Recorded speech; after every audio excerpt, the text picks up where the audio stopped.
नेपाल सीमा के मैत्रीपुल के पास पिछले दिनों हैंड ग्रेनेड मिलने के बाद सीमा पर सुरक्षा एजेंसी अलर्ट मोड पर है। सुरक्षा एजेंसी के इनपुट के बाद भारत नेपाल सीमा के हर चौकी पर जांच अभियान तेज कर दी गई है और इसी को लेकर रक्सौल, पंटोका, महुआवा एसएसबी चेकपोस्ट के पास में एसएसबी के जवानों ने जांच अभियान को तेज कर दिया है। हर आने जाने वाले नेपाली की पूरी कागजात देखने के बाद ही भारत में प्रवेश कराया जा रहा है।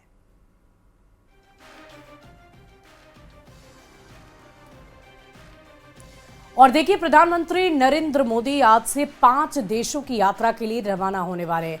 पीएम मोदी घाना, त्रिनिदाद और टोबैगो, अर्जेंटीना, ब्राजील और नामीबिया की यात्रा करने वाले हैं। इस दौरे में प्रधानमंत्री इस यात्रा में ब्रिक्स शिखर सम्मेलन को लेकर प्रधानमंत्री 4 दिनों तक ब्राजील में रहेंगे। भारत के प्रधानमंत्री 30 साल बाद घाना का दौरा करने वाले हैं। 2 से 3 जुलाई तक पीएम मोदी यहां घाना के राष्ट्रपति से मुलाकात करेंगे और दोनों देश के राजनीतिक और आर्थिक संबंधों पर चर्चा होगी। उसके बाद 5 से 8 जुलाई तक प्रधानमंत्री ब्राजील की यात्रा पर रहेंगे और ब्राजील में ब्रिक्स शिखर सम्मेलन में शामिल होंगे। पीएम मोदी अपने कार्यकाल में 4थी बार ब्राजील की यात्रा करने जा रहे हैं। पीएम यहां राष्ट्रपति लूला से वैश्विक स्तर में सुधार, शांति, सुरक्षा, एआई, जलवायु परिवर्तन और हेल्थ सहित कई मुद्दों पर बातचीत करेंगे।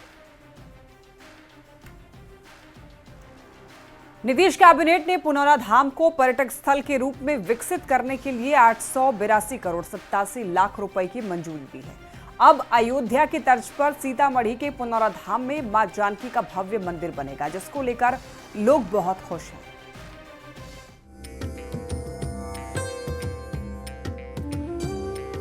यह है अयोध्या का राम मंदिर। इसकी भव्यता देखिए, नक्काशी देखिए।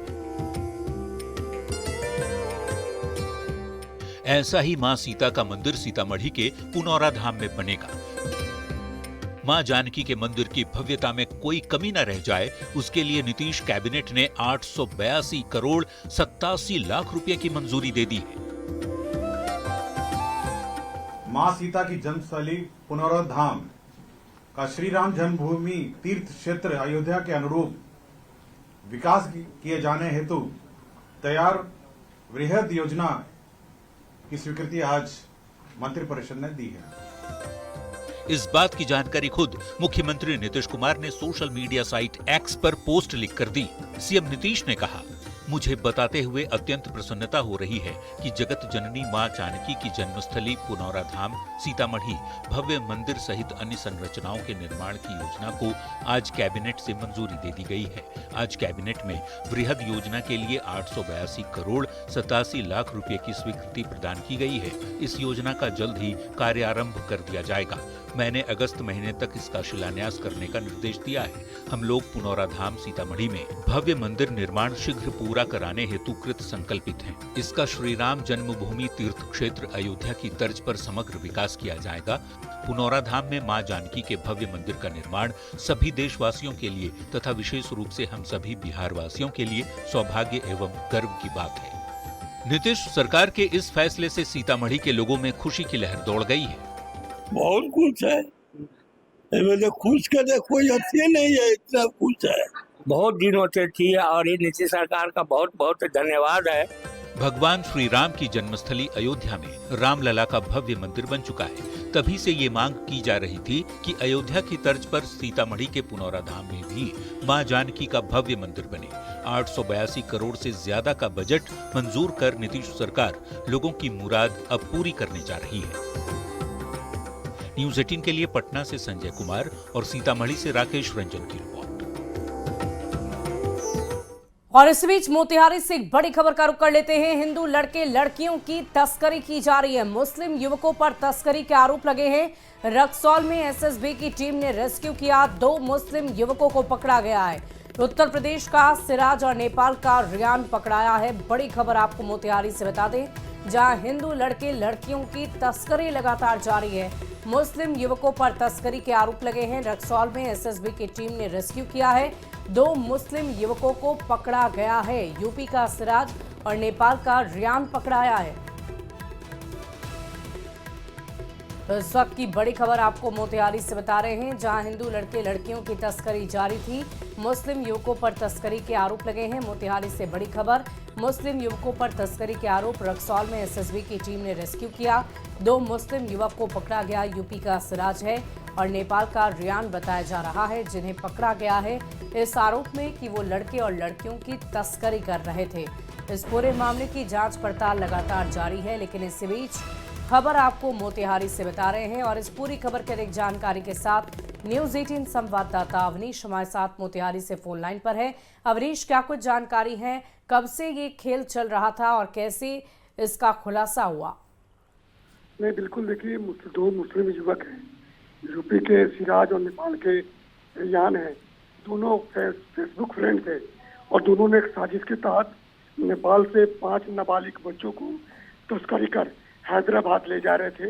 एसएसबी की टीम की नजर पड़ी और एसएसबी ने जब जांच शुरू की तो ये जानकारी मिली कि यूपी का और नेपाल का 2 जो मुस्लिम युवक है तो लगातार मानव की तस्करी कर रहा था। बच्चों को चलिए, बहुत बहुत शुक्रिया अवनीश हमारे साथ जुड़ने के लिए, तमाम जानकारी के लिए। इस पूरी खबर पर लगातार नजर बनाए रखें।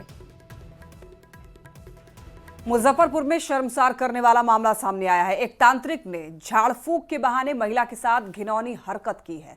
तांत्रिक ने भूत झाड़ने के बहाने महिला से रेप किया और फिर जान से मारने की धमकी दी। भूत झाड़ने के बहाने हैवानियत, गर्भवती महिला से घिनौनी हरकत, कमरे के बाहर बैठा रहा पति।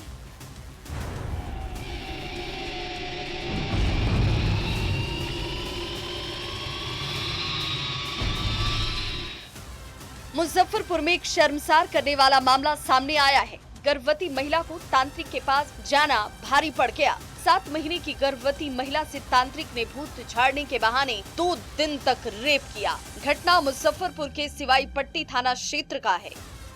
पीड़ित महिला ने तांत्रिक को लेकर सनसनीखेज खुलासा किया। महिला का आरोप है कि तांत्रिक ने पहले उसके साथ घिनौनी हरकत की और किसी को बताने पर तंत्र मंत्र से मारने की धमकी भी दी। पीड़ित महिला को भूत का डर सताने लगा था। पति ने इलाज के लिए तांत्रिक से संपर्क किया। महिला अपने पति के साथ ही तांत्रिक के पास पहुंची थी, लेकिन तांत्रिक ने उसके पति को घर से दूर रोक दिया और महिला को कमरे में ले जाकर उसके साथ घिनौनी हरकत को अंजाम दिया। महिला का कहना है कि ऐसी घिनौनी हरकत एक बार नहीं 2 बार की गई। 2 दिन तक रेप के बाद महिला ने पूरी बात अपने पति को बताई। हालत खराब होने पर महिला को एसकेएमसीएच में भर्ती कराया गया है। इस घटना के बाद कई सवाल अब खड़े हो रहे हैं। पुलिस आरोपी तांत्रिक को कब गिरफ्तार करेगी? झाड़ फूंक के बहाने असमत लूटने वाले ढोंगी बाबाओं का इलाज क्यों नहीं हो रहा? पाखंडी बाबाओं पर कौन कसेगा नकेल? न्यूज 18 के लिए मुजफ्फरपुर से प्रियांक सौरभ की रिपोर्ट। और इधर चाईबासा की कोल्हान जंगल में पुलिस और सीआरपीएफ को भाकपा माओवादी नक्सलियों के खिलाफ बड़ी सफलता हाथ लगी है। एंटी नक्सल सर्च ऑपरेशन के दौरान पुलिस और सीआरपीएफ ने जंगल में नक्सलियों की ओर से छुपाकर रखे गए 18,000 डेटोनेटर बरामद किए। भारी मात्रा में ये डेटोनेटर टोंटो थाना क्षेत्र के हुसीपी गांव के आसपास जंगली पहाड़ी क्षेत्र में गड्ढे में छुपाकर रखे गए थे। चाईबासा जिला पुलिस और सीआरपीएफ 60 बटालियन की ओर से बरामद किए जाने वाले के बाद बम निरोधक दस्ते की सहायता से इसे नष्ट कर दिया गया और अभी पुलिस और सुरक्षा बलों का कोल्हान जंगल में सर्च ऑपरेशन जारी है। तो चाईबासा से बड़ी खबर आपको बता रहे थे, जहां कोल्हान जंगल में पुलिस और सीआरपीएफ को भाकपा माओवादी नक्सलियों के खिलाफ बड़ी सफलता हाथ लगी है। एंटी नक्सल सर्च ऑपरेशन के दौरान पुलिस और सीआरपीएफ ने जंगल में नक्सलियों की ओर से छुपाकर रखे गए 18,000 डेटोनेटर बरामद कर लिए। और इस पूरी खबर की अधिक जानकारी के साथ न्यूज 18 संवाददाता रुपेश प्रधान फोन लाइन पर हैं। रुपेश, क्या कुछ जानकारी है, कैसे इस पूरे मामले की जांच पड़ताल की गई और इस डेटोनेटर को लेकर क्या खबर है? देखिए, भाकपा माओवादी के जो शीर्ष नक्सली नेता हैं, उनका पहले कोल्हान क्षेत्र के जंगल में जमावड़ा था और अभी हालांकि वे सारंडा क्षेत्र में अधिक सक्रिय हैं या सारंडा क्षेत्र में उनकी एक्टिविटी है। तो पहले जब कोल्हान क्षेत्र में, कोल्हान जंगल क्षेत्र में वे मौजूद थे, उस दौरान कोल्हान से सारंडा की ओर जब वो मूव किए तो यही संभावना जताया जा रहा है कि वहाँ उन्होंने ये भारी मात्रा में जो डेटोनेटर उनके साथ थे वो जंगल में वहाँ गड्ढा खोदकर उसमें छुपा दिया था। तो पुलिस और सुरक्षा बलों को गुप्त सूचना मिली कि यहाँ पर डेटोनेटर छुपाए गए हैं और सर्च ऑपरेशन में भारी मात्रा में जैसे 18,000 डेटोनेटर पुलिस और सीआरपीएफ द्वारा बरामद किया गया और उसे उसी स्थान पर बम निरोधक दस्ता की सहायता से नष्ट कर दिया गया। तो माना जा रहा है कि ये इस क्षेत्र में सुरक्षा बलों और पुलिस का नक्सल ऑपरेशन में एक बड़ी उपलब्धि है और जो कि लगातार अभी ऑपरेशन उस क्षेत्र में जारी है। जी चलिए, बहुत बहुत शुक्रिया रुपेश हमारे साथ जुड़ने के लिए, तमाम जानकारी के लिए। रांची से बड़ी खबर, धुरवा थाने के एएसआई और मुंशी लाइन क्लोज। थाने के अंदर मारपीट का आरोप है। एएसआई सुदीन रविदास ने आरोप लगाए हैं। मुंशी उदय शंकर यादव पर आरोप है और थाना परिसर में गाली गलौज साथ ही मारपीट करने का आरोप लगा है। अब विभाग आरोपों की जांच करा रहा है। तो एएसआई सुदीन रविदास ने आरोप लगाए हैं। रांची से बड़ी खबर, मुंशी उदय शंकर यादव पर आरोप लगा है। थाना परिसर में गाली गलौज मारपीट का ये आरोप है। तो आपको बताते चले, मुंशी उदय शंकर यादव पर आरोप लगा है मारपीट करने का, गाली गलौज करने का। अब विभाग जो है वो आरोपों की जांच कर रहा है। और खबर वैशाली से है, जहां एक अय्याश पिता ने अपनी पहली पत्नी और बच्चों को छोड़कर दूसरी शादी रचा ली। जब हवस की भूख नहीं मिटी तब अपनी पहली पत्नी की बेटी पर ही बुरी नजर डालने लगा। पिता अपनी ही बेटी के साथ अश्लील हरकत करने लगा, जिसका विरोध बेटी ने बार बार किया, लेकिन बेटी के लाख इनकार करने के बावजूद वो अपनी हरकतों से बाज नहीं आ रहा था। जिसके बाद बेटी ने स्थानीय जनप्रतिनिधियों की एक महापंचायत बुलाई और ये पूरा मामला लालगंज नगर परिषद क्षेत्र का है। महापंचायत की अध्यक्षता नगर परिषद के सभापति कंचन शाह ने की, जिसमें ये फैसला लिया गया कि आरोपी की पहली पत्नी को संपत्ति का जो हिस्सा अधिकार में बनता है वो दिया जाए। और इतना ही नहीं, पीड़ित लड़की की मां के आवेदन पर आरोपी की दूसरी पत्नी को गिरफ्तार कराया गया।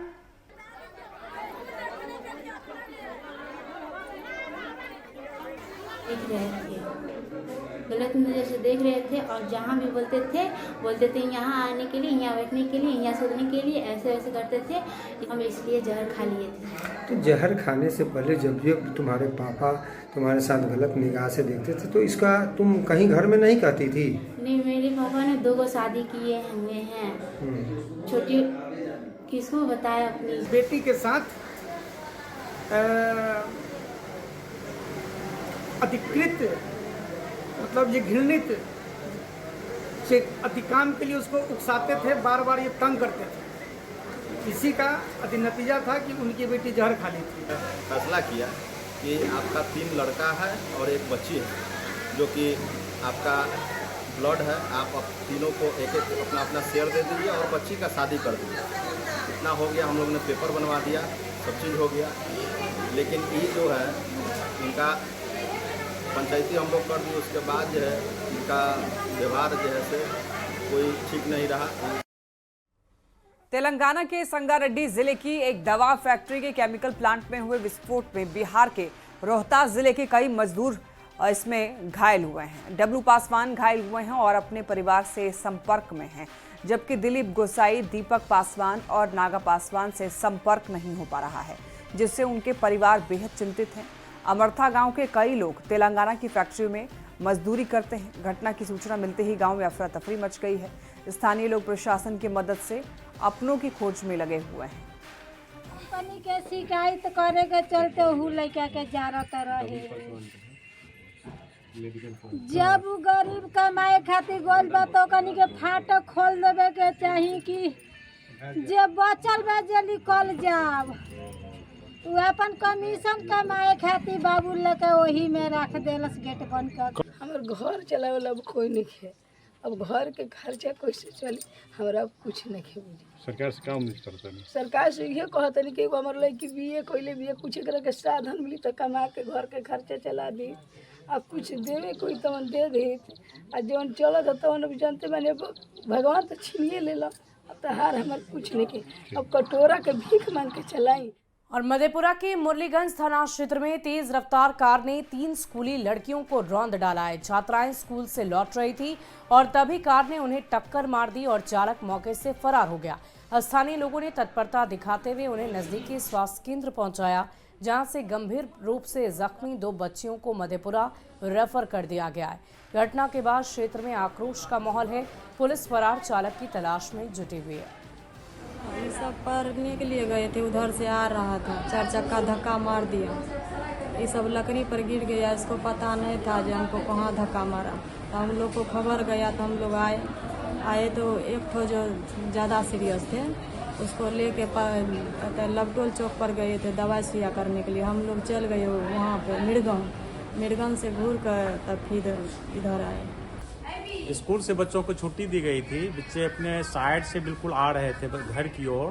पेट्रोल पंप से आगे जो है डायवर्सन के पास जो है एक तेज गति से नेक्सॉन स्कॉर्पियो गाड़ी आ रही थी और बच्चे बिल्कुल अपने साइड से जा रहे थे और बच्चे को रौंदते हुए चले गए। 5 बच्चे थे जिसमें 2 जो है वो कूद करके खेत में भागे, फिर भी उसको भी लगा है थोड़ा बहुत, लेकिन 3 बच्चे सीरियस थे। इसके बाद हम लोग वहाँ से आए, इसको गाड़ी में बैठा करके सदर हॉस्पिटल में भर्ती किए हैं।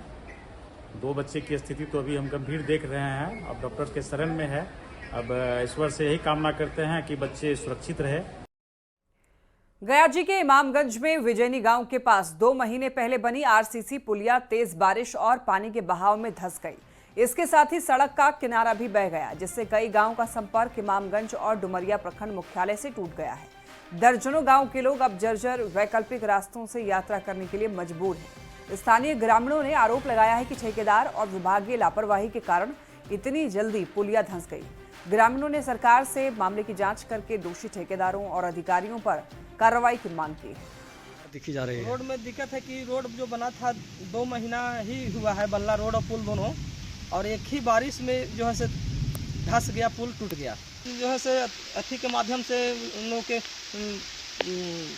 टेलीफोन से किया गया है, लेकिन उस पर कोई संज्ञान। सरकार से मांग है कि जो लापरवाही हुई सो उस पर कार्रवाई हो और रोड को ठीक ढंग से बनाया जाए। और बिहार विधानसभा चुनाव से पहले चुनाव आयोग ने फर्जी वोटरों की पहचान को लेकर विशेष गहन पुनरीक्षण अभियान शुरू कर दिया है। गोपालगंज के बूथ संख्या 125 पर बीएलओ रतिकांत शाह घर घर जाकर मतदाताओं को फॉर्म दे रहे हैं और जरूरी दस्तावेज जमा करने की पूरी जानकारी दे रहे हैं। इस सर्वे के दौरान 1 जुलाई 1987 से पहले जन्मे मतदाताओं को जन्म प्रमाण से जुड़े दस्तावेज देने होंगे, जबकि 1987 से 2004 के बीच जन्मे लोगों को अपने साथ माता पिता के दस्तावेज भी देने होंगे। ये अभियान मतदाता सूची को शुद्ध और पारदर्शी बनाने के लिए चलाया जा रहा है। न्यूज़ 18 संवाददाता गोविंद कुमार की इस रिपोर्ट को देखिए। बिहार विधानसभा चुनाव से पहले फर्जी वोटरों की पहचान को लेकर निर्वाचन आयोग ने एक सर्वे की शुरुआत की है और सर्वे को लेकर इस वक्त घर घर बीएलओ पहुंच रहे हैं। इस वक्त हम पहुंचे हैं गोपालगंज के नगर परिषद के वार्ड नंबर 12 में नगीना शाह के घर पर, और यहां भी चुनाव आयोग की टीम पहुंची हुई है और वोटरों को एक फॉर्म दिया जा रहा है। यह गणना प्रपत्र दिया जा रहा है और इनको बताया जा रहा है कि इसको भर करके और इसके साथ जो साक्ष्य है भारत निर्वाचन आयोग द्वारा जो दर्शाया गया है उसके साथ ही पुनः लौटाएंगे।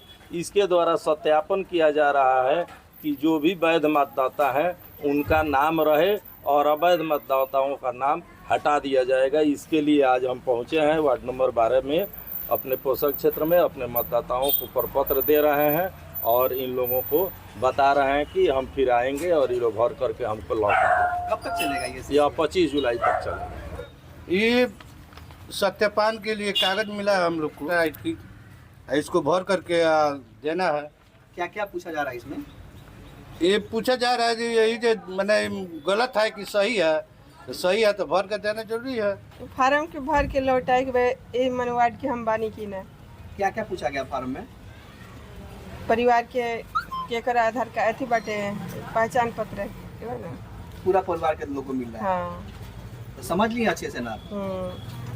तो चुनाव आयोग की टीम घर घर पहुंच रही है और फर्जी वोटरों की पहचान कर रही है, साथ ही एक दस्तावेज दिया जा रहा है और वोटरों से कई डॉक्यूमेंट लेकर भरे भी जा रहे हैं। तो इस वक्त गोपालगंज के हर वार्ड में घर घर चुनाव आयोग की टीम पहुंच रही है और ये सिलसिला 25 जुलाई तक जारी रहेगा। गोविंद कुमार, न्यूज़ 18 गोपालगंज। गोपालगंज के एक कार शोरूम में जमकर मारपीट हुई। ये घटना कुचायकोट थाना क्षेत्र के NH 27 के पास के शोरूम की है। वहीं मारपीट की इस घटना का सीसीटीवी फुटेज सामने आया है, जो कि सोशल मीडिया पर तेजी से वायरल हो रहा है।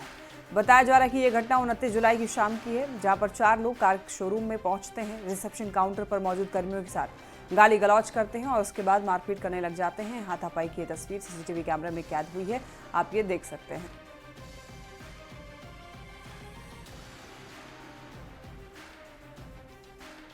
और फिलहाल इस बुलेटिन में अभी के लिए बस इतना ही। आप बने रहे न्यूज़ 18 बिहार झारखंड के साथ।